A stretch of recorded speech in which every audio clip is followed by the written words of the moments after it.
فيا أيها الرجون منه شفاعة صلوا عليه وسلموا تسليما اللهم وسلم وبارك عليه ويا أيها المشتاقون إلى رؤيا جماله صلوا عليه وسلموا تسليما اللهم سلم وبارك عليه ويا من يخطب وصاله يقظة ومناما صلوا عليه وسلموا تسليما اللهم يا ربي صل على محمد يا ربي صل عليه وسلم يا ربي صل على محمد يا ربي سلم يا ربي بلغه الوسيلة يا ربي خصه بالفضيلة يا ربي على محمد يا ربي وسلم يا ربي وارضى عن الصحابة يا ربي وارضى عن السلالة يا ربي على محمد يا ربي وسلم يا ربي وارضى عن المشايخ يا ربي فارحم والدينا يا ربي على محمد يا ربي سلم يا ربي وارحمنا جميعا يا ربي وارحم كل مسلم يا ربي على محمد يا ربي يا ربي واغفر لكل مذنب يا ربي لا تقطع رجانا يا ربي على محمد يا ربي يا ربي يا سامع دعانا يا ربي بلغنا نزوره يا ربي على محمد يا ربي يا ربي تغشانا بنوره يا ربي حفظانك وامانك يا ربي محمد يا ربي صل على محمد يا ربي صل عليه وسلم يا ربي صل على محمد يا ربي صل عليه وسلم يا ربي صل على محمد يا ربي صل عليه وسلم يا ربي صل على محمد يا ربي صل عليه وسلم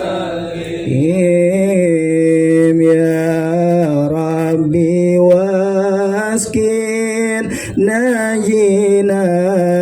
ناجيناك يا رب ربي أجرنا من عذابك يا ربي وارزقنا شهادة يا ربي حيطنا بسعادة يا ربي صل على محمد يا ربي صل عليه وسلم يا ربي صل على محمد يا ربي صل عليه وسلم يا ربي وصلح كل مصلح يا ربي واكفي كل مؤذي يا ربي نختم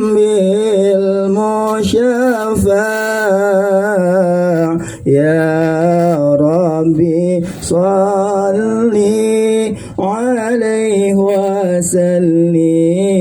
وسلم يا ربي صلي على محمد يا ربي صلي عليه وسلم يا ربي صل على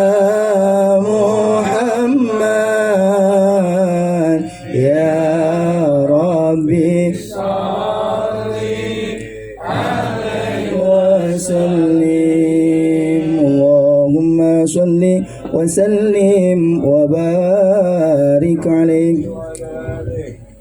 بسم الله الرحمن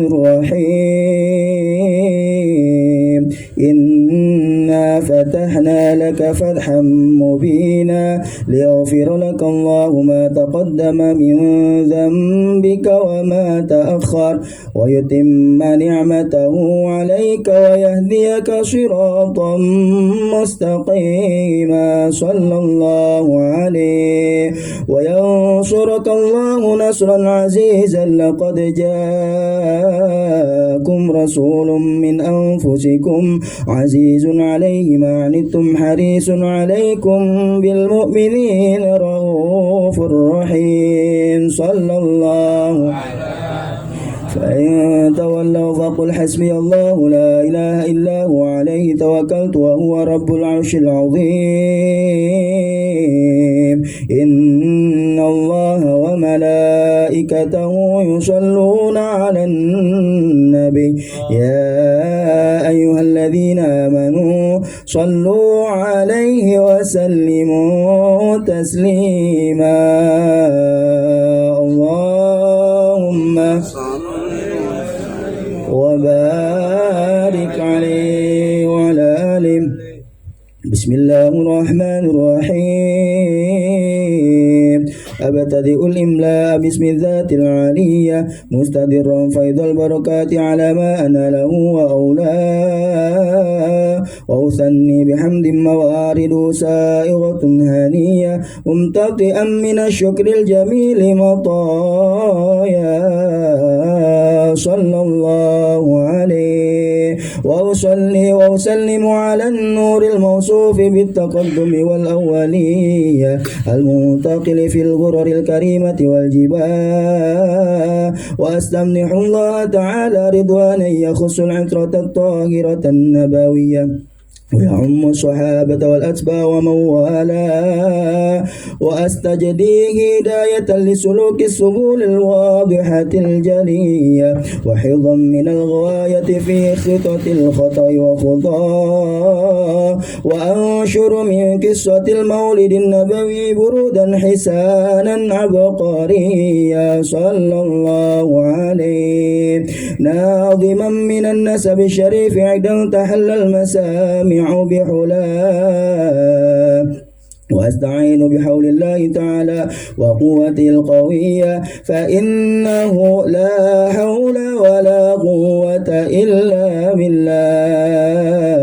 عطر اللهم فبره الكريم بعرف شديد من صلاة وتسليم. اللهم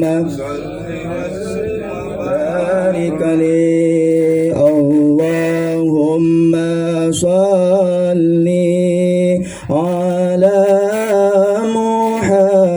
محمد يا رب صل عليه وسلم. اللهم صل على محمد يا رب صل عليه وسلم. إن قيل زرتم بما رجعتم يا أكرم الخلق ما نقول، قولوا رجعنا بكل خير، واجتمع الفرع والأصول. اللهم صل على محمد يا رب صل عليه وسلم.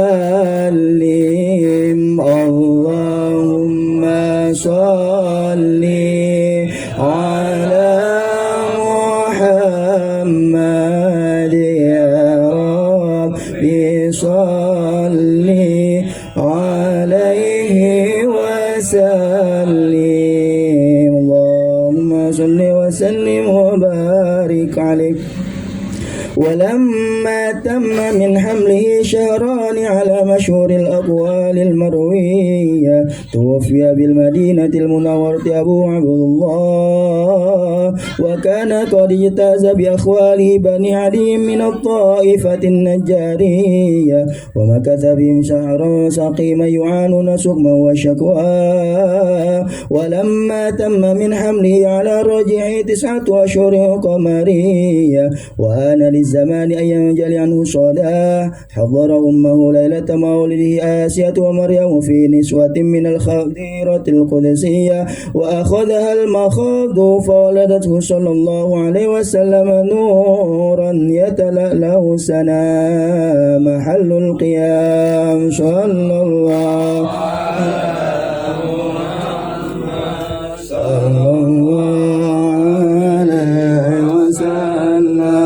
صلى الله على محمد يا نبي سلام عليك، يا رسول سلام عليك، يا حبيب سلام عليك، صلوات الله عليك. الله يا نبي سلام عليك، يا رسول سلام عليك، يا حبيب سلام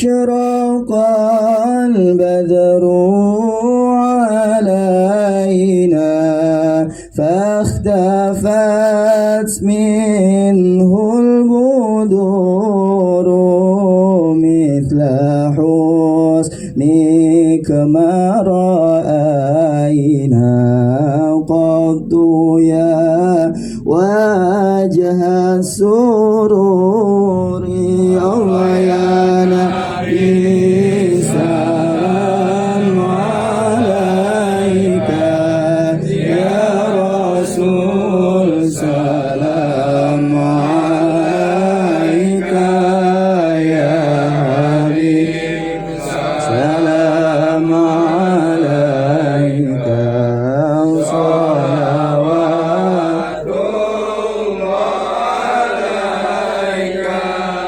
أنت شمس أنت بدر أنت نور فوق نور أنت إكسير وغالي أنت مصباح الصدور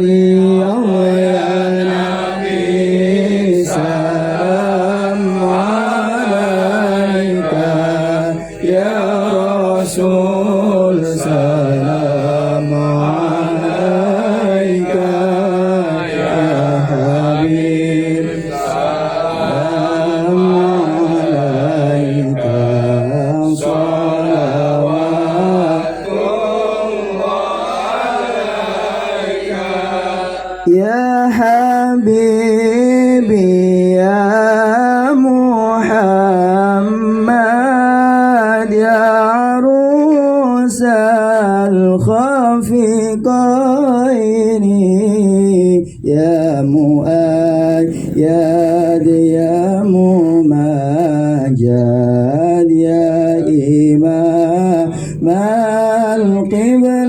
القبلتين يا نبي سلام عليك يا رسول سلام عليك يا حبيب سلام عليك صلوات عليك مرحبا مرحبا يا نور العين مرحبا مرحبا جد الحسين مرحبا مرحبا يا نور العين مرحبا مرحبا يا الحسين مرحبا يا نور العين مرحبا مرحبا مرحبا يا ذا الحسين مرحبا مرحبا مرحبا يا نور العين مرحبا مرحبا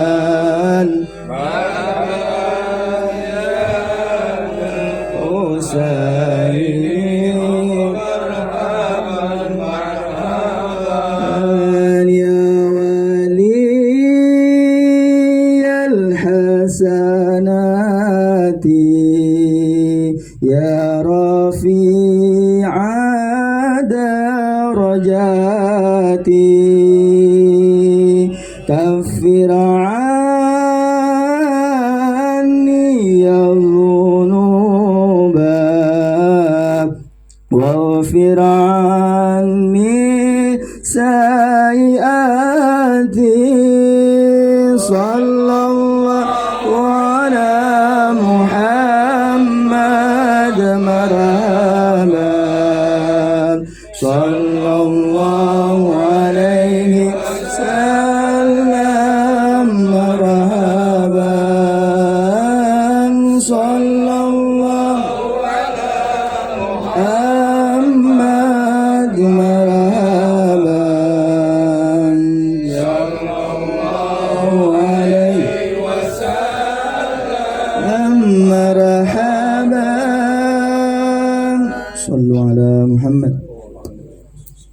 Nabi kita Muhammad sallallahu alaihi wasallam, dan mudah-mudahan kita diberikan kekuatan iman Islam kita oleh Allah Subhanahu wa taala di dalam mencintai sunnah-sunnah Nabi kita Muhammad sallallahu alaihi wasallam. Bapak-bapak, ibu-ibu, saudara-saudara jamaah yang sama-sama dirahmati oleh Allah Subhanahu wa taala. Untuk selanjutnya sedikit ilmu yang ingin disampaikan. Mudah-mudahan kita pulang bisa membawa bekal ilmu setelah dari sini. Karena tadi kita sudah berzikir, kita sudah membacakan rawi. Sekarang tiba saatnya kita majelis ilmu. Silakan sambil dinikmati, sambil mendengarkan, silakan. Baik. Bismillahirrahmanirrahim. Alhamdulillah Rabbil Alamin. Allahumma salli wa sallim ala Sayyidina Muhammad wa ala ali Sayyidina Muhammad. Subhanaka la ilma lana illa ma'allamtana innaka antal alimul hakim. Rabbi israh li sadri wa yassir li amri wahlul 'uqdatam min lisani yafqahu qawli. Rabbi a'udzu bika min hamazati syayatin wa a'udzu bika rabbi ay yahdurun. Shadaqallahul azim. Bapak-bapak jamaah, ibu-ibu yang dirahmati Allah Subhanahu wa taala, kita sering melihat dan menyaksikan banyak orang yang merasa bangga karena kesuksesannya. Kita sering melihat orang yang merasa puas dengan apa yang bisa dicapainya. Banyak orang yang merasa bangga karena dia bisa membeli apapun yang dia inginkan. Ketika dia fisiknya sakit, ketika badannya sakit, buru-buru dia berobat, buru-buru dia nyari obat, bahkan buru-buru dia ke dokter cari dokter yang sangat bagus. Tapi ketika ruhnya sakit, ketika imannya sedang tidak sehat, ketika dia punya rohaninya yang sedang tidak stabil, dia tidak buru-buru untuk mencari obatnya. Dia nggak mau buru-buru cari obatnya. Ruhnya lagi sakit, imannya lagi lemah, tapi dia nggak lantas buru-buru cari obat. Tapi kalau badannya yang sakit, jasadnya yang sakit, buru-buru dia telepon dokter, konfirmasi, saya datang jam sekian dokter, mau berobat sama dokter. Nah,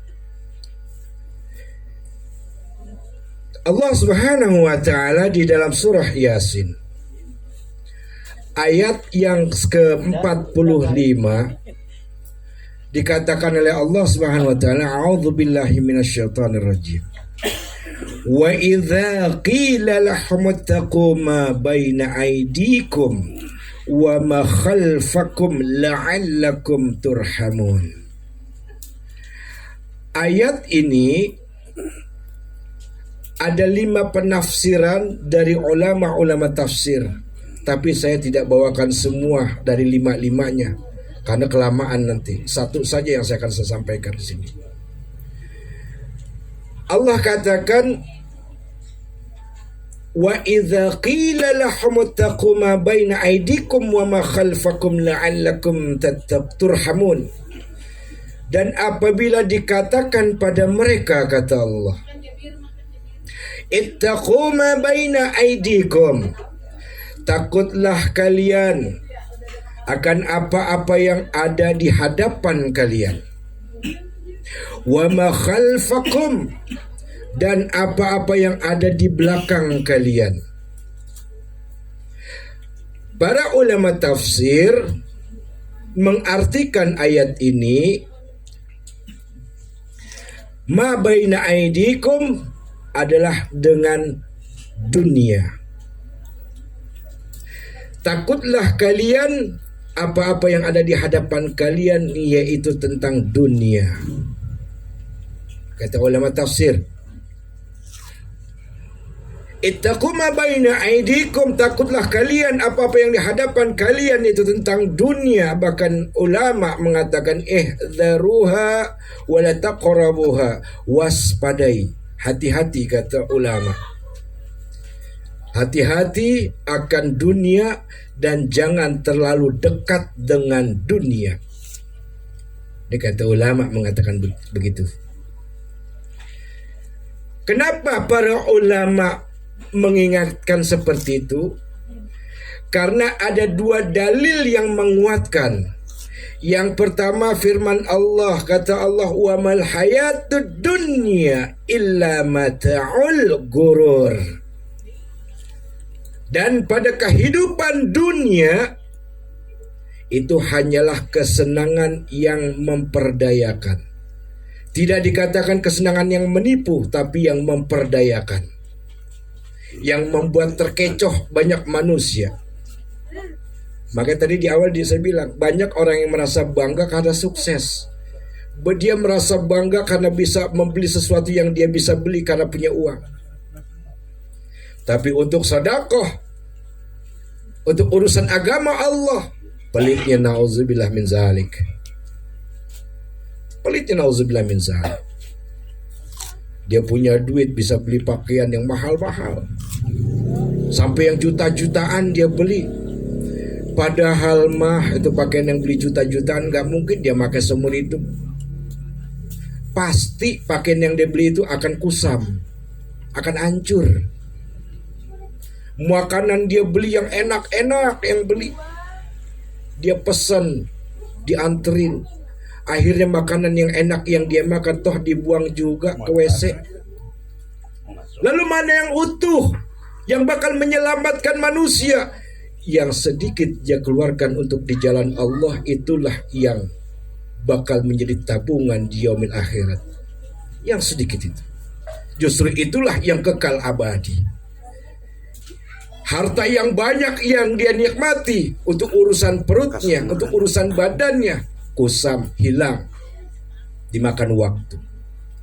Itulah dikatakan kata ulama, waspadai oleh kalian akan dunia. Karena jangan sampai terlalu dekat dengan dunia. Hati-hati kata ulama. Dan ulama merujuk lagi kepada hadis Nabi sallallahu alaihi wasallam, hubbud dunya ra'su kulli khati'atin. Kata Nabi sallallahu alaihi wasallam, hubbud dunya, cinta dunia, ra'su, pangkal, kulli khati'atin, pangkal dari segenap dosa. Cinta dunia pangkal dari segenap dosa. Hadisnya demikian. Ihdaruha wa la taqrabuha, maka berhati-hati kata ulama, jangan dekat dengan dunia, apalagi sampai jatuh cinta sama dunia. Ada di sini yang jatuh cinta sama dunia?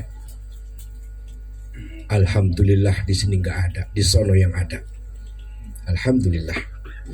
Nah, melalui dari ayat ini, makanya Rasulullah mengajarkan kepada para sahabat tentang yang namanya zuhud. Zuhud. Apa itu zuhud? Membagi porsi dunia, jangan banyak-banyak, 30% aja untuk dunia. Tapi untuk urusan akhirat diperbanyak 70%. Kenapa demikian? Agar dunia yang dia jalanin itu bisa menjadi ladang untuk akhiratnya. Yang 30% itu manfaatkan untuk menjadi ladang tujuan kehidupan akhiratnya. Ad-dunya mazra'atul akhirah.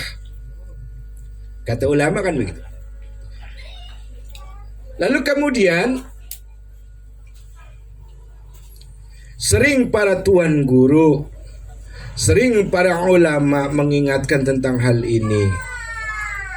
Tapi banyak sekali manusia-manusia yang melupakannya atau mengingkarinya. Kenapa demikian?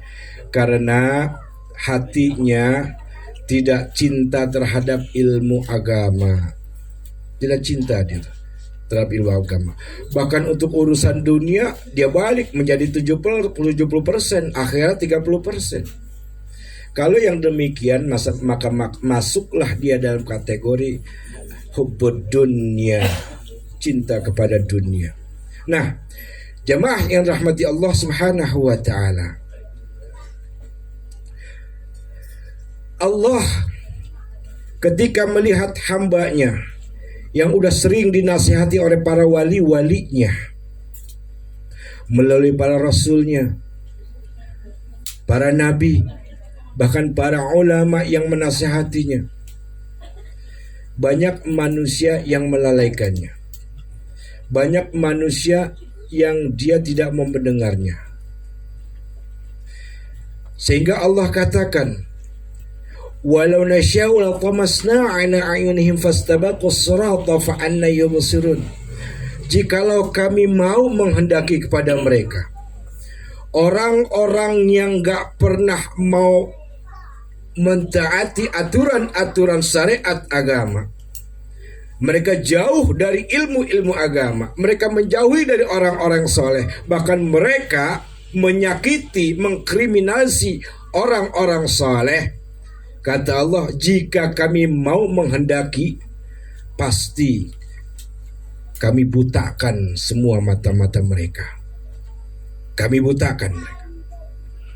Ditafsirkan oleh ulama, bukan buta matanya, tapi Allah akan menyesatkan dia. Disesatkan dia hidupnya sama Allah. Dicabut keberkahan umurnya, dicabut keberkahan rizkinya, dicabut keberkahan daripada hidupnya, belangsak dia. Beranjak lagi kata Allah, walau nasya'u lamassakhnahum 'ala makanatihim famastata'u mudiyya wa la yarji'un. Dan jikalau kami berkehendak, jika kami mau menghendaki, aku datangkan bala kepada mereka, kata Allah, orang-orang yang gak taat sama aku, orang-orang yang sengaja mengingkari ayat-ayatku, mengkriminalisasi para ulama, memusuhi orang-orang soleh. Ya, jika kami berkehendak, kami bisa saja menjadikan mereka seperti monyet-monyet, kata Allah. Kami jadikan mereka seperti monyet, seperti babi, seperti anjing, dan seperti binatang yang lainnya. Allah katakan demikian. Tegas, ini Allah marah. Melalui ayat ini Allah marah. Tidak dirubah oleh Allah dalam bentuk monyet, tidak dirubah oleh Allah dalam bentuk babi, tidak dirubah oleh Allah dalam bentuk anjing. Maaf kalau bahasanya agak sedikit kurang. Karakternya sudah seperti monyet, karakternya sudah seperti babi, karakternya sudah seperti anjing. Monyet adalah binatang yang rakus, Pak Bo. Monyet itu binatang yang rakus. Manusia ada yang rakus. Maka manusia yang rakus terhadap dunia, dialah monyet. Monyet itu dia. Dari gelap sampai gelap, nyari duit mulu. Allah dilupain, hak Allah ditinggalin, maka dia disebut karakter monyet. Tidak dirubah bentuknya sama Allah, tapi karakternya udah jadi monyet. Rakus terhadap dunia, lupa akan ibadah. Padahal tujuan Allah menciptakan dia, ya, untuk beribadah. Wa ma khalaqtul jinna wal insa illa liya'budun, kata Allah. Aku menciptakan kalian wahai manusia dan jin bukan untuk berfoya-foya, bukan untuk menikmati dunia sepenuhnya, bukan harus bersenang-senang, tapi tujuan aku menciptakan kalian untuk beribadah kepadaku, kata Allah. Untuk beribadah kepadaku, kata Allah. Nah, jemaah yang rahmati Allah Subhanahu wa ta'ala, bahkan Allah sampaikan kembali kemarahannya. Kata Allah, Apakah manusia itu nggak sadar ya? Nggak sadar kalau dirinya itu aku ciptakan dari setetes air mani yang hina. Ini bahasanya memang agak gini. Ulama tafsir mengatakan demikian. Dalam surat Yasin juga, ayat 67. Kata Allah begitu. Apakah manusia itu nggak sadar ya? Padahal aku ciptakan mereka itu dari setetes air yang hina. Tapi justru kenapa mereka jadi makhluk yang menantang aku, kata Allah Subhanahu wa taala. Na'udzubillah min zalik. Kenapa mereka jadi manusia yang menantang aku, kata Allah. Mereka nggak sadar orang-orang itu. Dulu Pak, Bu, kaum Bani Israel ketika dilarang mancing, dilarang ngambil ikan di hari Sabtu. Karena Bani Israel kan itu di zaman umat Nabi Musa, waktu ibadahnya kan hari Jumat, hari Sabtu. Dilarang sama Allah untuk mencari ikan di hari Sabtu. Dia ngebandel. Dia nyari ikan juga di hari Sabtu. Akhirnya dikutuk sama Allah jadi monyet. Dikutuk sama Allah jadi monyet. Dan kata ulama, setelah dikutuk dia jadi monyet, waktunya cuma 3 hari. Setelah itu mati. Dulu Qarun, di zaman Nabi Musa juga Qarun, orang paling terkaya saat itu, ya, kunci gudangnya saja dari emas. Itu Allah tenggelamkan ke dalam perut bumi beserta dengan harta-hartanya itu Qarun. Makanya kalau ada orang yang sekarang merasa bangga karena hartanya, rakus terhadap dunia, dia udah ketinggalan zaman sama Qarun. Qarun udah duluan tuh. Apa dia mau seperti Qarun? Bangga dengan hartanya, bangga dengan mobilnya, bangga dengan rumah mewahnya, bangga dengan kedudukan dan jabatannya, sehingga melupakan hak-haknya Allah. Contohnya udah ada Qarun. Dan kepada umat Nabi Musa juga di zaman Fir'aun ditenggelamkan oleh Allah di dalam lautan karena mereka ngebandel sama Allah. Beruntung kita umat Nabi Muhammad sallallahu alaihi wasallam, karena Allah jadikan umat Nabi Muhammad itu kuntum khaira ummat ukhrijat linnas. Umat Nabi Muhammad ini adalah umat yang terbaik, kata Allah. Umat terbaik, kata Allah. Dan Allah tidak akan menurunkan azab yang berat seperti Allah turunkan kepada kaum Bani Israel terhadap umat Nabi Muhammad. Tidak. Tapi kenapa kita enggak taat kepada Rasulullah sallallahu alaihi wasallam? Tapi kenapa kita membenci Rasulullah sallallahu alaihi wasallam? Kita tinggalkan sunnah-sunnahnya, kita tinggalkan ajaran-ajarannya. Justru yang kita ikutin pengaruh dari luar, yang kita ikutin. Jemaah yang rahmati Allah subhanahu wa ta'ala, makanya kata ulama, takutlah kalian akan apa yang ada di hadapan kalian, yaitu dunia. Sebab dunia akan kalian tinggalkan. Sebab dunia hanya tempat persinggahan sementara. Allah katakan, walal akhiratu khairul laka minal ula. Dan pada kehidupan akhir itu lebih baik bagi kalian daripada yang permulaan. Ini kita permulaan nih. Dunia. Sebetulnya kita sedang berteduh di bawah pohon yang rindang, pohon yang rindang, kita sedang berteduh. Emang kita mau selamanya berteduh di bawah pohon? Kan tidak. Pasti kita akan tinggalkan pohon itu. Gak mungkin kita menetap di bawah pohon. Itulah dunia. Wal akhiratu khairu wa abqa. Karena kehidupan akhirat itu lebih baik dan lebih kekal, kata Allah Subhanahu wa ta'ala. Padahal bagi orang-orang yang dia mau mentaati Allah dan Rasulnya, dia mau mentaati ketaatan-ketaatannya kepada Allah. Allah berjanji dalam sebuah ayat, wa may yattaqillaha makhraja. Siapa orang yang menjalankan ketaatannya dengan sungguh-sungguh kepada aku, kata Allah, pasti, kata Allah, aku akan memberikan baginya jalan keluar. Setiap kesusahan, kesulitan, itu Allah berikan jalan keluar. Wa yarzuqhu min haitsu la yahtasib. Dan Allah akan memberikan rezeki dari arah yang tidak disangka-sangka.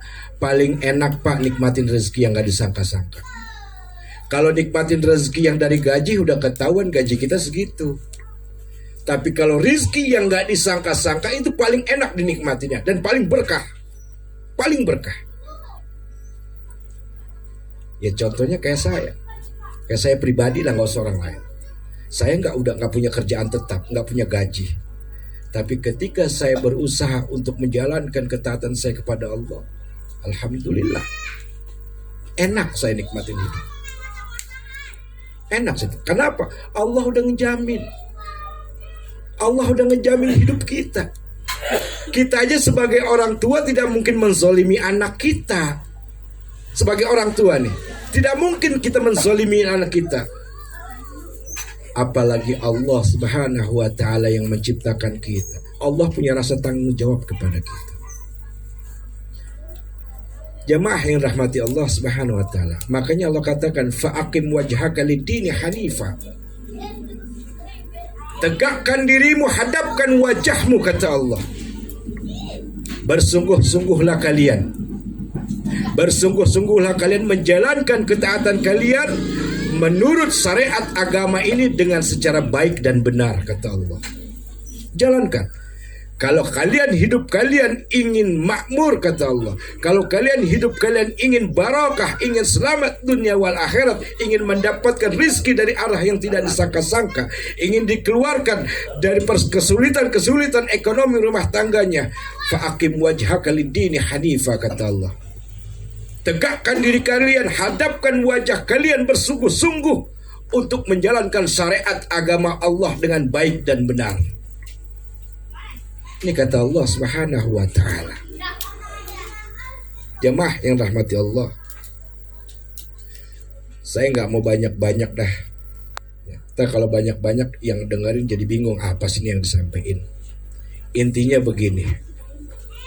Kata Allah, takutlah kalian kepada apa-apa yang ada di hadapan kalian, dan takutlah kalian kepada apa-apa yang ada di belakang kalian. Ulama tafsir yang pertama mengartikan takutlah kalian kepada dunia. Ulama yang berikutnya mengatakan takutlah kepada kalian, apa yang ada di hadapan kalian itu adalah tentang perbuatan-perbuatan maksiat dari anggota tubuh kita. Tangan, kaki, mata, kuping, mulut. Hati-hati, kata Allah. Ini kata ulama yang berikutnya. Lalu yang di belakangnya dan apa-apa yang ada di belakang kalian, kata Allah, yaitu tentang batin. Tentang batin. Sebab kata ulama, malaikat itu tidak bisa mencatat apa yang ada di batin manusia. Malaikat nggak bisa mencatat. Boro-boro mencatat, tahu juga kagak, dengar juga kagak apa yang ada di batin manusia, nggak tahu.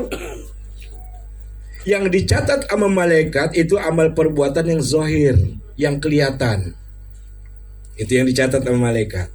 Tapi ya urusan batin, Allah yang punya catatan. Allah Subhanahu wa ta'ala yang punya catatan. Kalau Allah sudah bilang, wahai malaikat, catat. Catat malaikat. Kalau Allah sudah bilang begitu, berarti Allah sudah memberitahu kepada malaikat, hatinya manusia itu sudah diketahui oleh Allah. Catat malaikat, dia punya niat baik. Catat. Tapi kalau dia punya niat jahat juga, catat malaikat, dia udah punya niat jahat itu. Catat. Malaikat nggak pernah tahu, Pak, nggak pernah dengar, nggak bisa ngelihat apa yang ada di batin manusia. Cuman Allah yang tahu. Penyakit batin, dosa batin, kata ulama, itu catatannya lebih besar dosanya ketimbang zohir. ketimbang zahir. Makanya apa namanya, kata ulama itu akan menjadi hitam legam itu hati ini ya. Dari awal titik-titik dosa, satu dosa muncul titik satu dosa muncul titik satu. Nah, itu dosa dari zahir, belum dosa dari batin. Dari batin itu lebih tebal titik hitamnya, lebih lebar. Makanya ketika hatinya sudah tertutup dengan titik hitam itu, Allah katakan khatamallahu ala qulubihim wa ala sam'ihim wa ala absarihim ghisyawatu wa lahum adzabun azim. Kami tutup, kata Allah, hatinya. Bukan sebatas ditutup, kami kunci. Kalau ditutup masih bisa dibuka. Tapi kalau udah dikunci, nggak ada manusia yang bisa membuka kecuali Allah Subhanahu wa Ta'ala. Kami tutup hatinya, kami kunci matanya, kami kunci telinganya, sehingga dia termasuk orang-orang yang disesatkan oleh Allah Subhanahu wa Ta'ala. Na'udzubillah tsumma na'udzubillah min dzalik. Makanya berhati-hatilah kita terhadap dunia. Karena setan itu, Pak, bukan makhluk. Setan itu nggak berwujud. Setan itu karakter. Makanya karakter manusia 3. Karakter manusia yang sifatnya bahimiyah, karakter manusia yang sifatnya syaitaniyah, karakter manusia yang sifatnya sabu'iyah. Yang bahimiyah, sifat karakter manusia itu yang seperti binatang. Tadi udah disebutkan, rakus seperti monyet, ya kan? Terus dia makan yang halal, makan yang haram dia makan seperti babi. Babi makan yang kotor dia makan, kotoran sendiri dia makan. Ya. Lalu kemudian seperti anjing dia manusia yang penjilat, ingin memiliki kedudukan tinggi, tapi dia menyikut sono, menyikut sini, nyogok sono, nyogok sini. Itu seperti anjing. Kehidupan dunia sekarang seperti itu dah. Wujudnya tidak dirubah, tapi karakternya yang seperti itu. Lalu kemudian sifat sabu'iyah adalah sifat rakusnya manusia. Rakus seperti binatang buas. Binatang buas ini kalau udah rakus, ada orang yang datang, nggak boleh. Ini udah jatah gua, lu nggak boleh datang di sini. Itu namanya karakter sabu'iyah. Nah, karakter syaitaniyah adalah bisikan-bisikan yang mengajak kepada kemaksiatan kepada Allah. Makanya setan itu bukan bentuk wujud, tapi dia karakter. Makanya Allah katakan minal jinnati wan nas. Setan dalam bentuk jin dan setan dalam bentuk manusia. Di situ. Jadi setan itu bukan makhluk, tapi dia karakter, sifat yang buruk yang mengajak pada kesesatan. Berhati-hatilah kita terhadap dunia.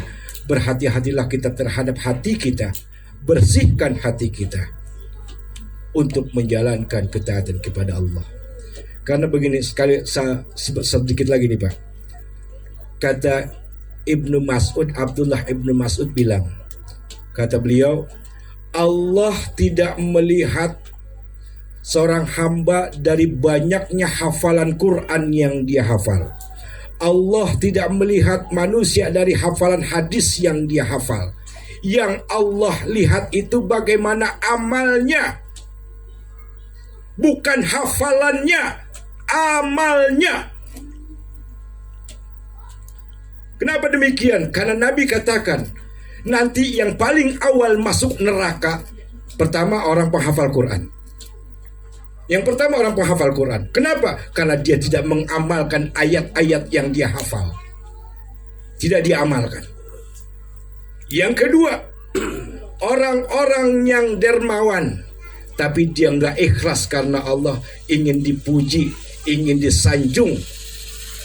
Yang kedua. Lalu yang ketiga siapa lagi? Yang ketiga itu adalah orang yang berjihad, tapi niatnya ingin dibilang pahlawan. Ingin dibilang pahlawan. 3 manusia ini yang akan dijebloskan pertama ke dalam neraka. Naudzubillah. Makanya kita menghafal ayat, silahkan, tapi diamalkan. Kebanyakan sekarang kan enggak.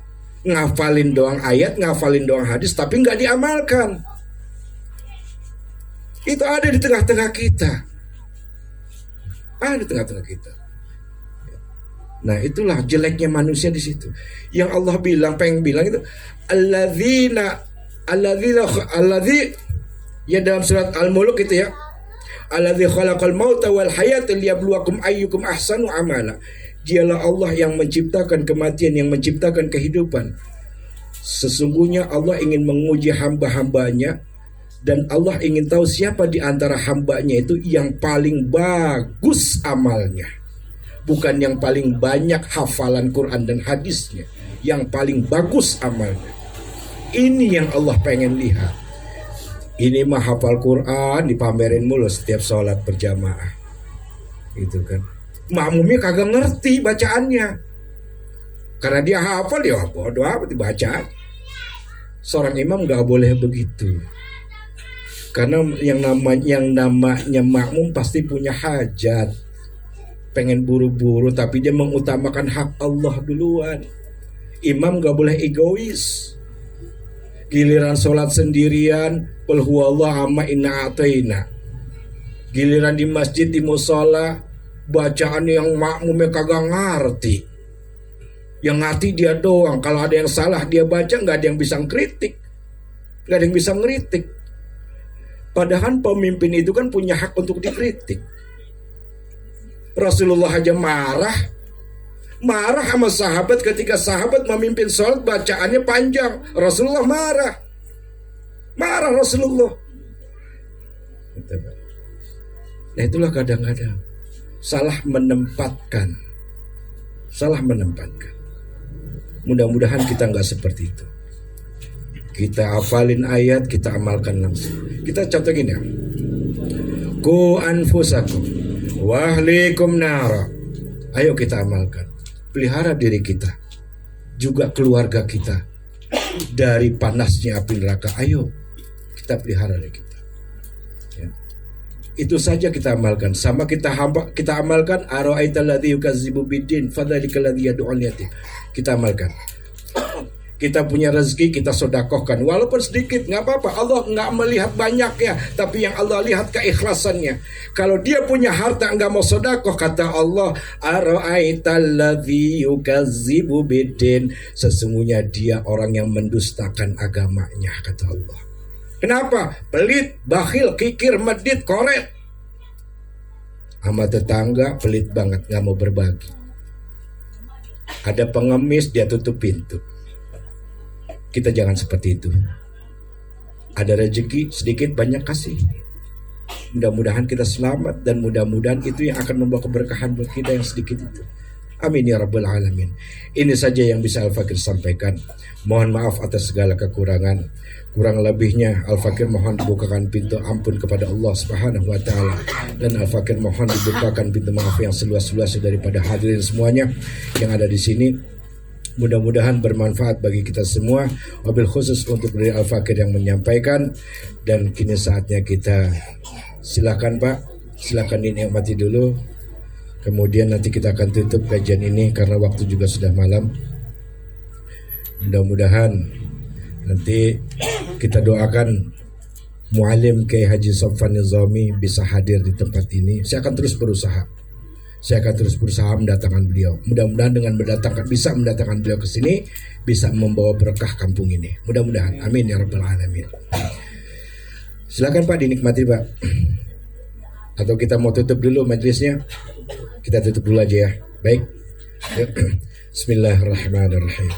Alhamdulil ghafuri lil abdi dhil gururi wal farti fil umuri wa hamaqatil huburi wa salatullah dawama wa salamuhu tamama ala man yaji imama wali anbiya khitama wa alal alil kirami wa sahbikan nujumi fi qadwatil marami lil arbi wal a'jami ya rabbana i'tarafna bi anna naqta عرفنا وأننا أسرفنا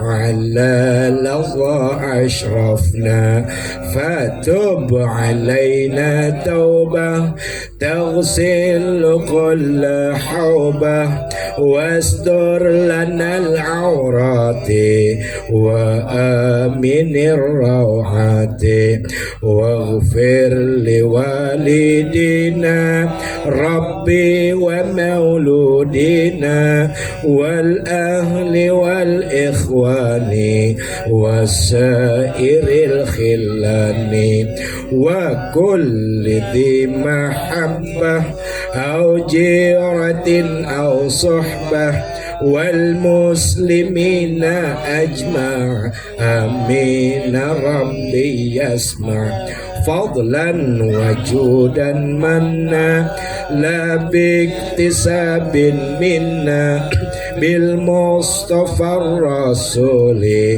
نحظى بكل سؤل صلى وسلم ربي عليه عند الحب وآله والصحب عدادة الصحب والحمد لله في البدء والتناهي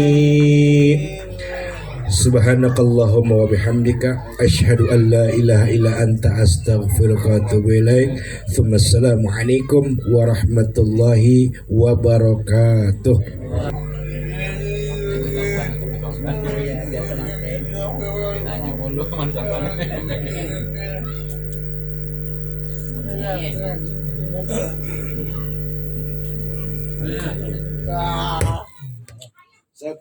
Afwan ya.